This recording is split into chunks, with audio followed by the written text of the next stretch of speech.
રાજકોટમાં નવરાત્રી પહેલાં જ મહાનગરપાલિકાના ફાયર વિભાગ દ્વારા નોટિસ જાહેર કરાઈ છે, જેમાં ફાયર સેફટી અંગેની નોટિસ જાહેર કરવામાં આવી છે.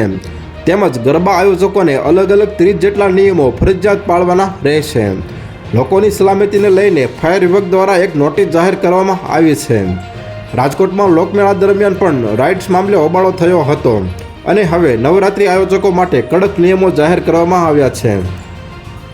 સુરતમાં નવરાત્રી આયોજકોને લઈ સુરત પોલીસ દ્વારા જાહેરનામું પ્રસિદ્ધ કરવામાં આવ્યું છે, જેમાં રાત્રે 12 વાગ્યા બાદ લાઉડસ્પીકર વગાડી શકાશે નહીં. તેમજ ઢોલ નગારા સાથે ગવાતા ગરબા પણ કોઈ ટાઈમ લિમિટ નહીં રહે. તેમજ ઘોડેસવારો ડોર એન્ડ સર્વેલન્સનો પણ આ વર્ષે ઉપયોગ કરાશે.